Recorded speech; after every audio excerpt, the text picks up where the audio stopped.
Mga kababayan, kamusta po kayo? Sana po nasa maayos po kayong kalagayan. Si Kamanong po, nagbabalik po muli at tayo po ay magkomentuhan dito po sa Tambayan mga kabayan. Mag-umpisa na po tayo. Si Bending Dalo o si Ben Dalo na tinatawag mga kababayan ay nasa hot seat po siya ngayon sa social media. Pagkatapos po na nakundinahin niya mga kapwa niya senador na may makukulong na raw po. May maaresto na dahil sa flood control scandal.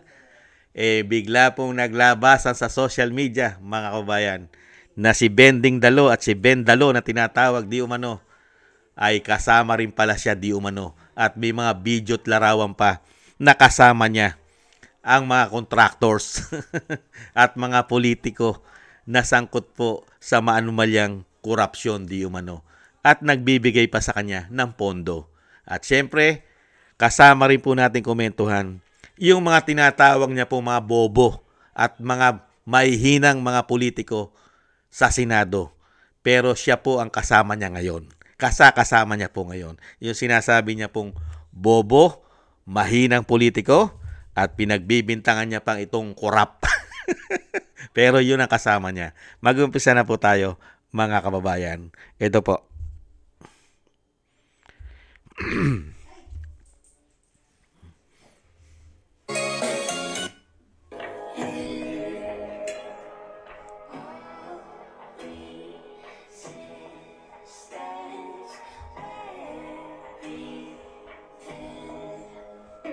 Pinagpipilitan nila, naisip-isip siguro nila dahil mga sa media na ilalabas na warrant of arrest para makaboto yung mga yun na makakulong kung sino man yun para makaboto sila makakulong man sila.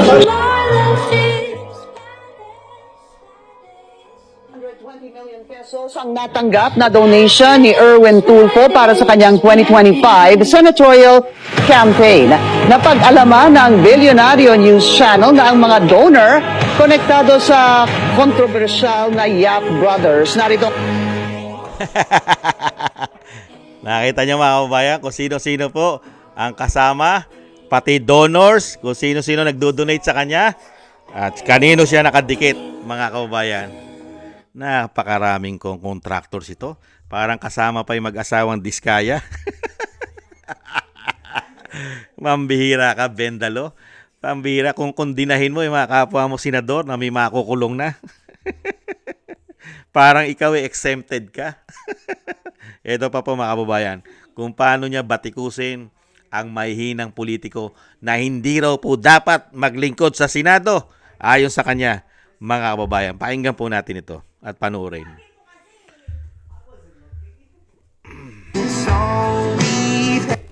Papakita lamang ng mga walang utang ng laman sina Senador Trillanes at Risa Ontiveros. Tanging itong dalawang senador lamang na ito bayan ang walang kinalaman sa paggawa ng batas. Kaya dapat lumayas na kayong dalawa dyan dahil wala kayong silbi.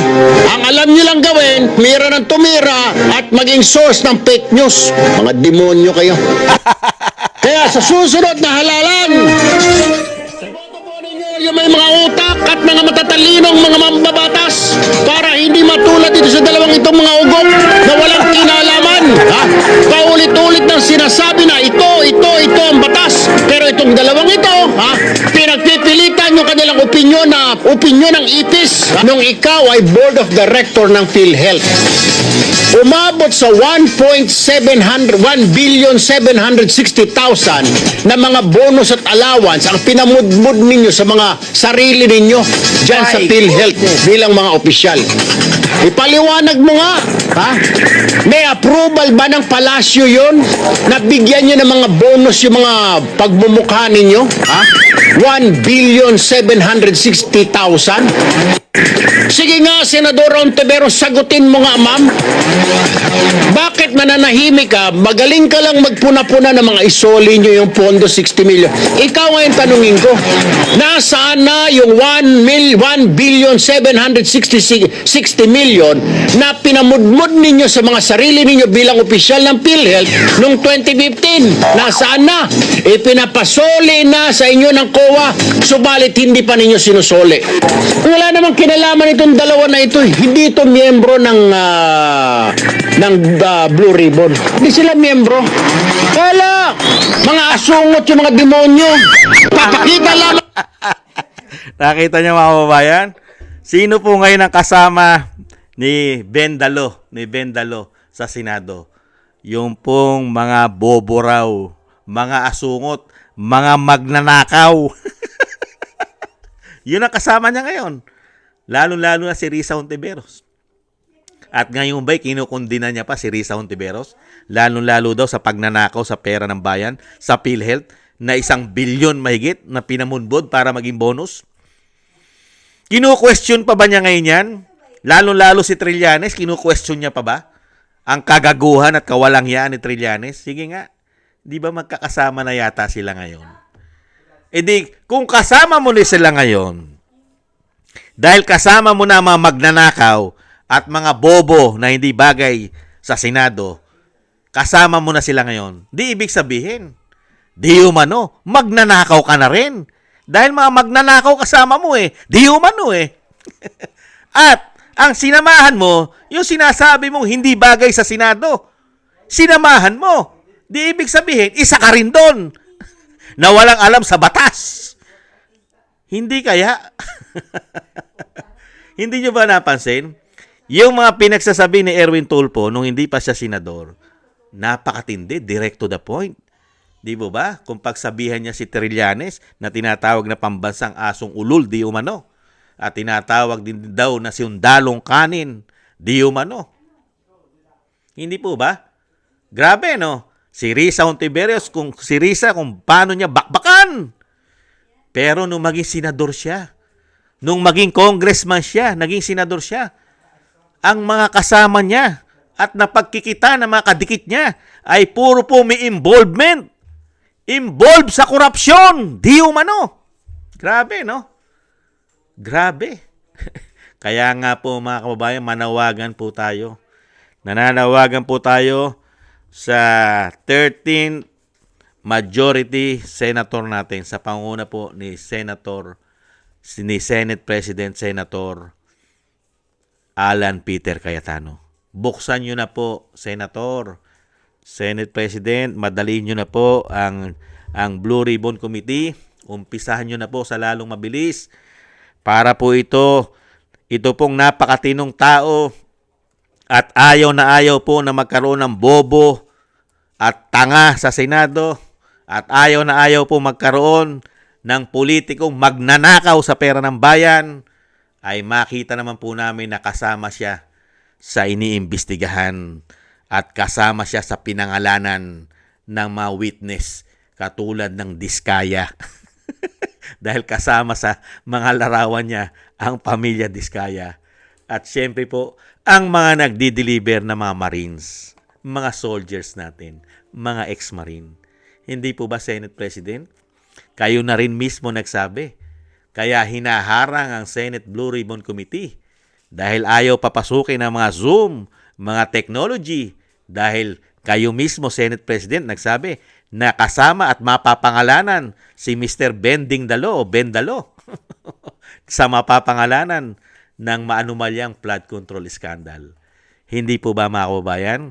Yan po ang kulay ni Senator Erwin Tulfo. Ibang-iba po nung hindi siya politiko. Nung hindi siya politiko, banat dito, banat doon. Lahat ng binanatan niya, kasama niya na ngayon.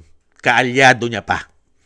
Yan po ang uri na politiko, si Erwin Tulfo at ang mga Tulfo di umano.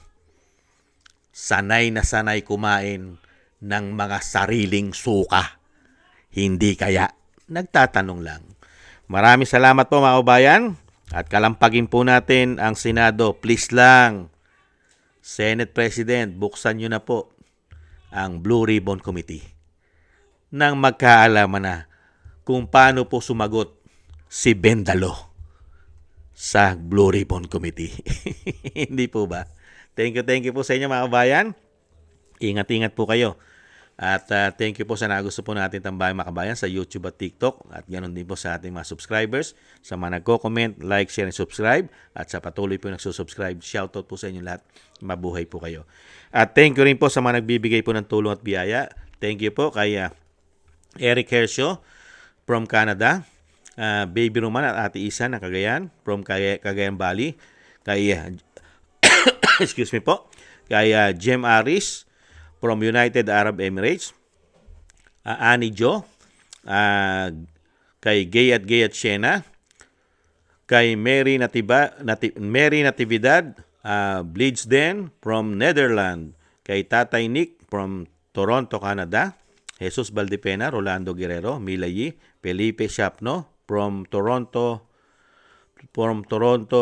Texas, USA. From Texas, USA.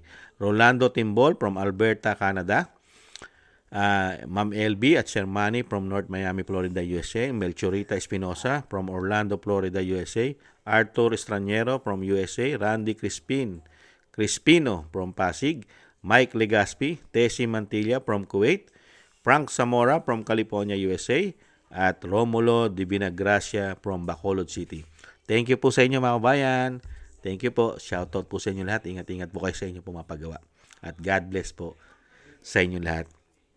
Tiis-tiis lang po tayo mga kabayan at samahan po natin ng maraming dasal at panalangin nang tayo po'y maingatan sa araw-araw po ng ating buhay. Maraming salamat po. Bye-bye.